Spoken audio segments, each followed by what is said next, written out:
What's up, y'all? You know what time it is? It's about to be that time. Oh, snap! The organizers of the failed FYRE Festival are feeling the heat. Your feet, bro.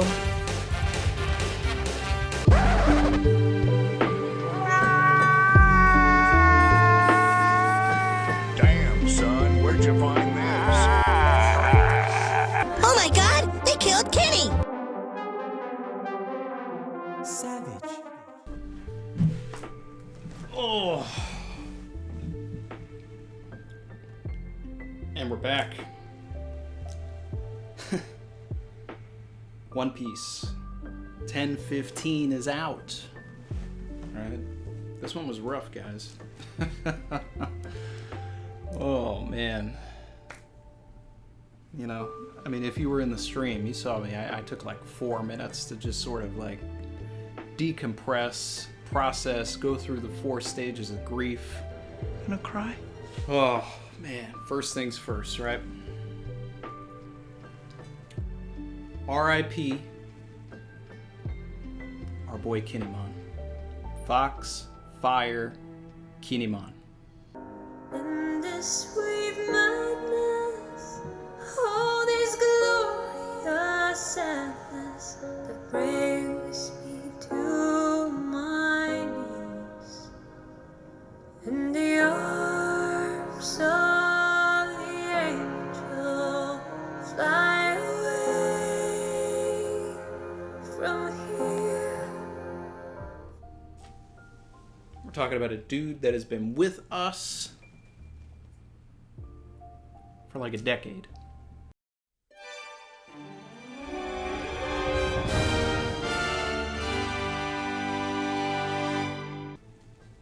I liked Kinemon, but of course, you know, we knew this was going to happen.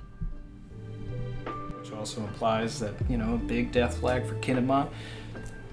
You know, we'll miss you, buddy. And so is Inuarashi. And here we have Kiku and Ashura Doji shaded dark again. But instead of Inuarashi, we have Kinemon shaded dark. And I don't know if that's, you know, like Oda doing some sort of foreshadowing technique that these are the people that are going to die. But it very well could be. They called me a madman. And what I predicted came to pass. I feel like that Grim Reaper meme.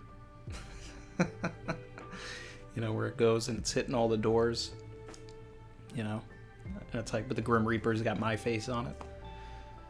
And then the door is like Ashura Doji and Kiku and Kinemon, and the one that hasn't been taken yet is Inuarashi. Guys. But, you know, it's not me killing these guys. It's not me. I'm just reading the story, and I know, I'm just... Kinemon, man. And for anybody who thinks that Kinemon isn't dead, you know, take a look at the way that Oda drew Corazone's death. Right? It's very similar to that. Oda's done it a few times. Silhouette and all of that, but I mean, this particular panel of Kinemon just threw me for a loop. It just felt like way more graphic than, you know, most things that we would get in One Piece, and it just... God, it was borderline disrespectful from its drawing. I mean, it was absolutely disrespectful and savage from Kaido's perspective, right? Because he stabbed our boy in the back while talking about honor and decency. So this sword that has stabbed Kinemon is actually, it looks like it's the sword that Kanjuro used to stab Kiku. So Kaido picked that up, and took the sword that was held by the backstabber Kanjuro, and then stabbed Kinemon in the back with the same sword. So yeah, let's pour one out for the boy Kinemon. You know, he had been traveling with us so long that, you know, as far as I'm concerned, he's an honorary Straw Hat, you know, so this hit home, you know. There was manly tears were shed. Okay, not ashamed to say it, and they'll probably shed again when it comes to the anime.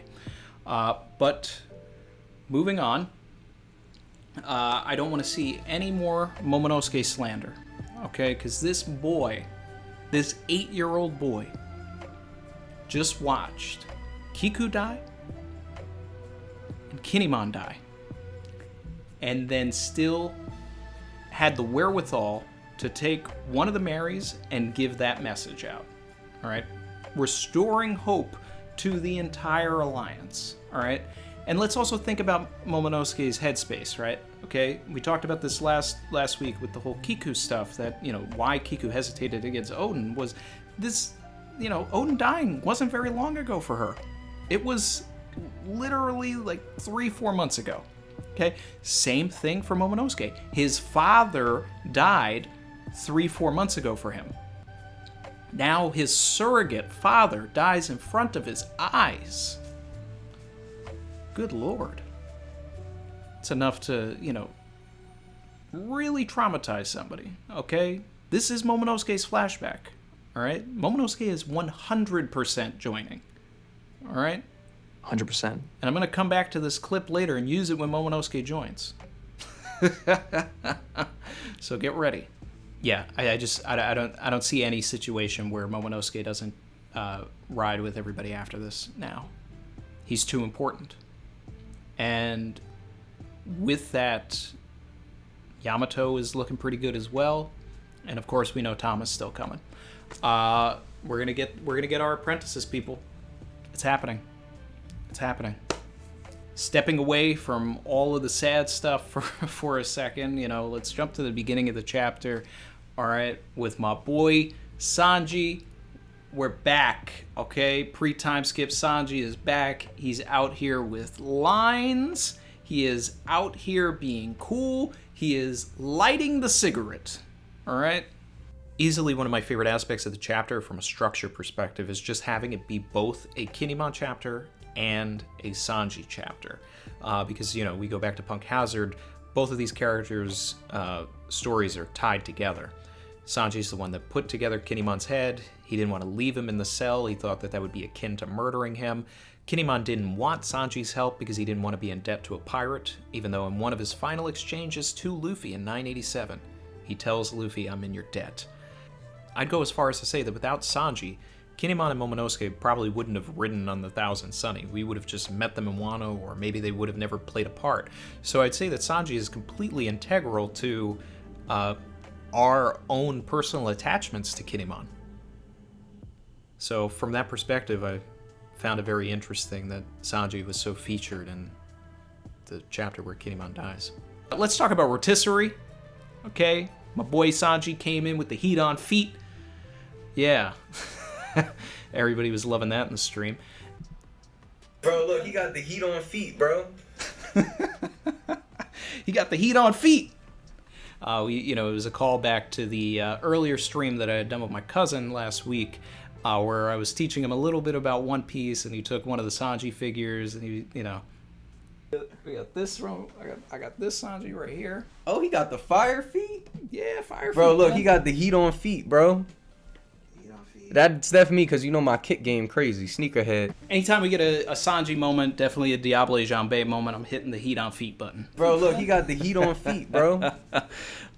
So shout out to my cousin Eddie Heartthrob. Follow him at youtube.com/Eddie Heartthrob. He's a musician. You know, check his music out. Rotisserie. Okay. Wow. Loved it. And technically, we got the Sanji versus Perospero moment that we were waiting for. Another, you know, half WV, you know, all of that. I still want more from that, but Sanji is responsible for hitting Perospero. I still want some dialogue exchange there, but you know, if it never happens, I'm satisfied. I'm just saying. I would like to see Sanji versus Perospero. Another one. I always wanted Perospero to be Sanji's fight in Whole Cake Island. I've been a big proponent of Sanji versus Perospero, but I do see this as being like a battle royale situation, right? People are going to be bouncing back and forth and all of this, and you know, I wouldn't be surprised if we see Sanji, you know, bouncing from Queen to Perospero to King and all of that. Perospero's not out. He's still got to candy up Marco, and Sanji's got to save him and all this stuff. That's coming soon. So I saw something online that I thought was really cool, right? The time frame between Khalifa and Sanji giving Usopp the speech, you know, you do what I can't do, I'll do what you can't do, you know, and he saves him from Jabra, right? 10 chapters. Apparently it's been 10 chapters since the whole Black Maria incident, and now Sanji's doing the same thing 10 chapters later, giving Chopper a similar speech. Awesome, love it. It's just spreading the Enies Lobby parallels here. And now Queen is taking the placeholder for Jabber in this situation, but then there's also this sort of, you know, weird parallel also, because having Sanji fight Queen in the first place, someone with a long neck, you know, it's the irony is not lost when you realize that if you go back to Enies Lobby, Zoro is the person who fought someone with a long neck, right? So everybody in the community pretty much, you know, called that Sanji was going to fight Queen, and then there was also very hammered in once Queen revealed that, you know, they had some sort of connection to Judge. I feel that Queen probably worked with Judge and Caesar with Vegapunk. Queen was probably, you know, one of the early prototypes of, you know, SSG or things like that, and what eventually became the Pacifista Project with Kuma, etc. And Queen may have also been experimented on around the same time that Kaido was, right? I just thought of that, but that's, you know, it's very possible, and that might be how they, you know, bonded. Maybe Queen was one of the people that experimented on Kaido, but then turned on Vegapunk. You know, there's a lot of opportunities for that, but, you know, you see all of these weird things that Queen's doing, like, you know, he's a herbivore, but he's got syringes and, like, sharp teeth, and, yeah. But, just him holding the Zoropack. And can't forget the Zoropack, right? My man Sanji doing all of this while holding Zoro is just, it's just peak Oda humor. And then, you know, shout out to everybody in the chat dropping the Zoropack and Sanji emojis, you know, while I was reading that whole part, everybody was flooding that. The channel is at 67 members, which is something that is just wild to me. Thank you guys, thank you. We get our next emoji at 75. 67 members in a month, not something that I ever foresaw possible. You know, I was like, man, I'll be lucky if I get 5, maybe 10. So you guys have just, I don't even know what to say. I'll shout out all of the new members at the end of the video. This voice of all things stuff is interesting, right? So we basically got confirmation that Jean Bart has the voice of all things because he's able to hear Luffy, right? That's the only way that, you know, everybody in the Polar Tangle, realistically, if it's Jean Bart, then it's also got to be the rest of Law's unnamed people. Like, maybe we were just sleeping on these guys. You know, sure, we know Beppo, Penguin, and Shachi, but we don't know these other guys. Maybe they're the real heavy hitters. No, they don't have the voice of all things. I think that Luffy has unlocked some sort of special version of the voice of all things, maybe like advanced voice of all things. Like, I don't know, but now we've got telepathy going on here. We've got some real Star Wars, you know, Force speaking telepathy going on. At the brink of death, Luffy's haki is blooming, and he was able to, you know, shout out to everybody in the submarine, which also, of course, guys, you know, let me... Another one. That was our top choice for how Luffy was going to get out of this situation. A reminder that the Polar Tang, Law's submarine, is in pursuit of Onigashima, right? So we know that Jean Bart and the rest of Law's crew are, you know, in the submarine. So it's possible that Luffy could be saved by them. Oda set that up all the way back in, you know, I believe it was 984. Law only came to Onigashima with Beppo, Shachi, and Penguin. Beppo, Shachi, and Penguin, you may forget, they are on Onigashima. But Jean Bart and everybody else, they were in the submarine. They left. Now, Oda had all of this planned. Onigashima going into the sky, Luffy falling from it, getting saved by the submarine. That's why he had all of these guys not go to Onigashima, so that he could save Luffy later. That's what it is. But now we're still going to follow the Koi mythology, the Koi folklore, right? Luffy still is going to have to persevere and climb forward to get to Kaido. Now, whether the submarine falls down the waterfall and has to get back, Luffy's got to get back up that way, we don't know. But he's still going to have to climb Onigashima at some point, probably. There's going to be some sort of climbing involved.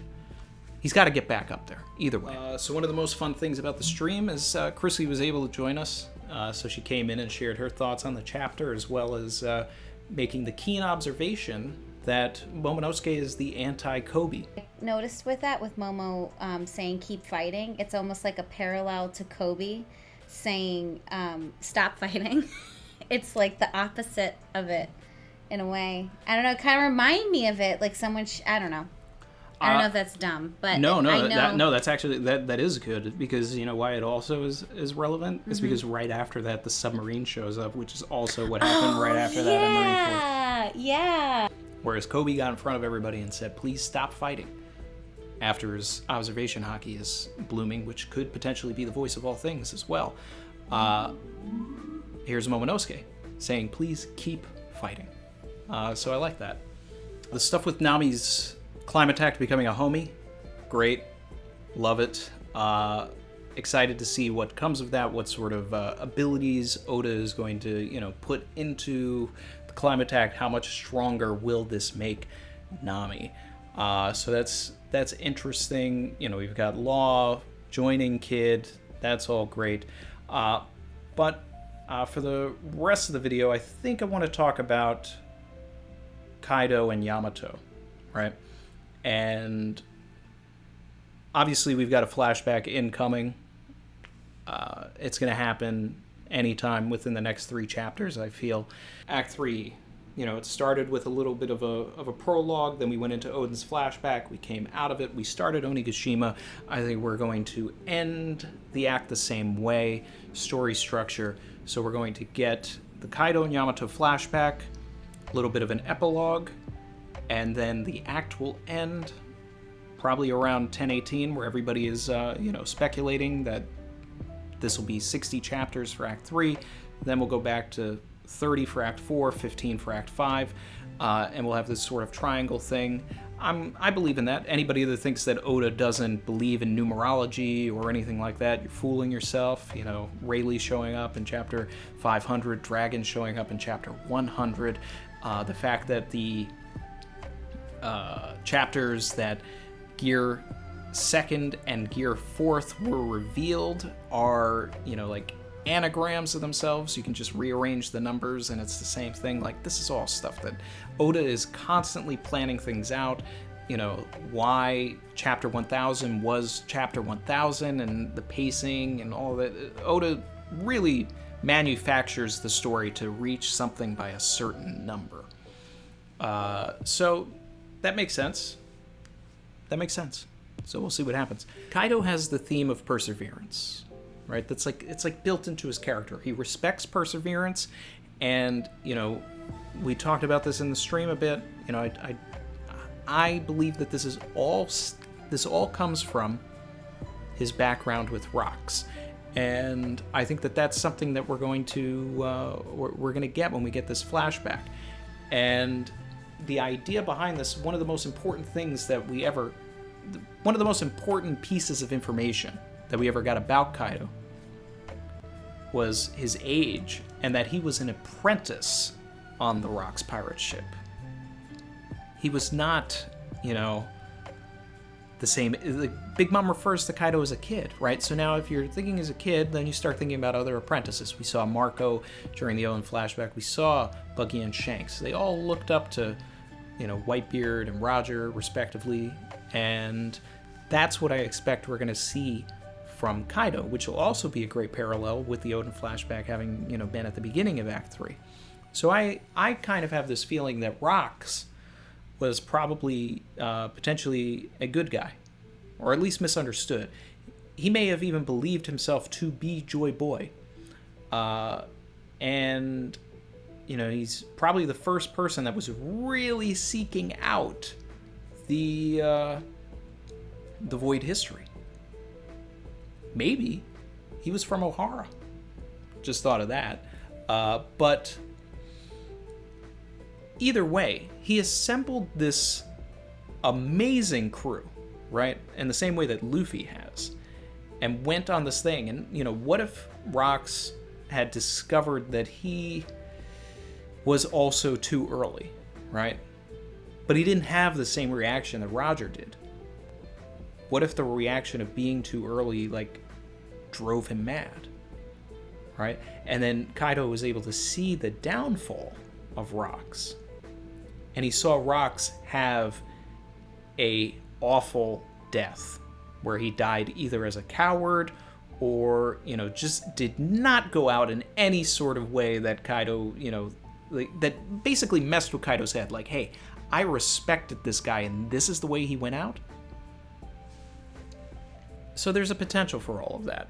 You know, you have to take the thoughts and the ideas that everybody has, and you have to remember that Oda takes things like that and he flips it. So whether I'm wrong or not, you know, we're going to get situations like that. We're going to see probably a little bit of what happened, him being experimented on. We'll probably still get Vegapunk silhouetted and all this, you know. But we'll get a taste of that, right?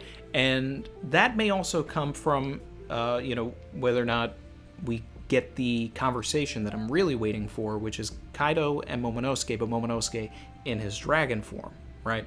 Because that was a product of Vegapunk.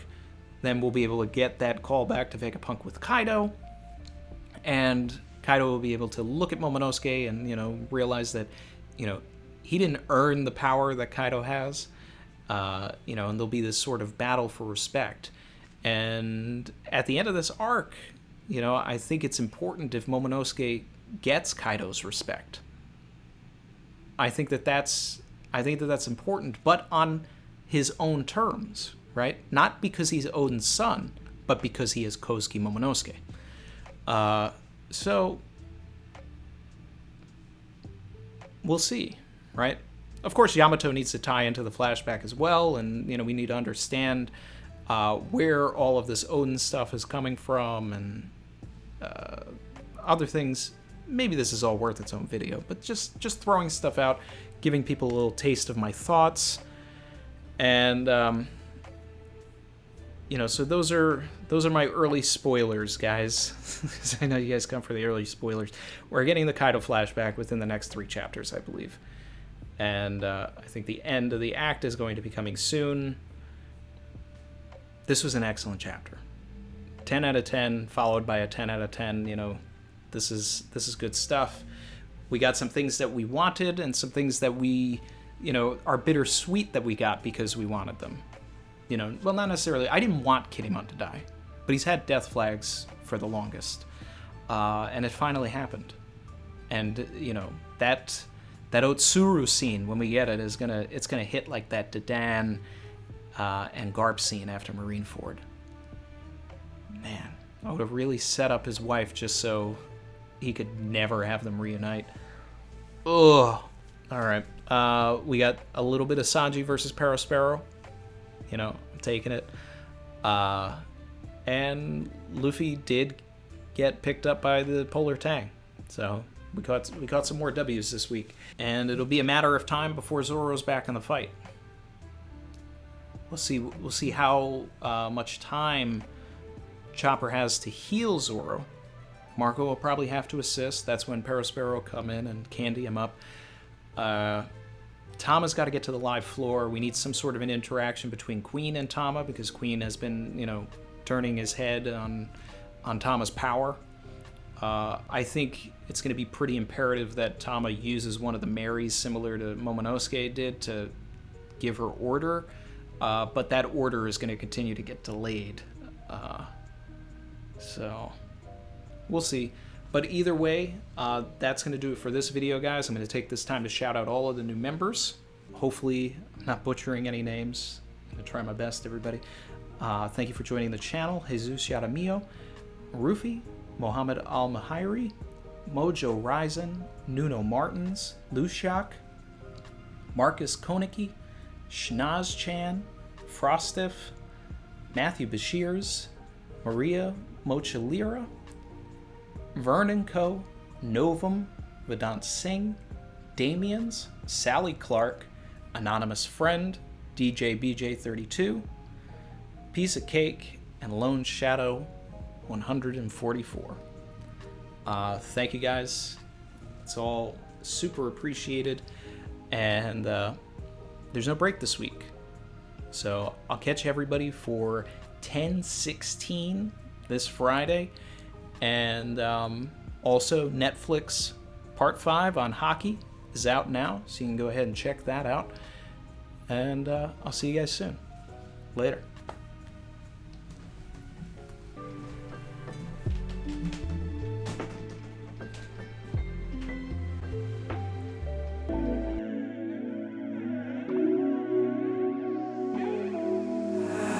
I've been swimming deep, deep. Savage.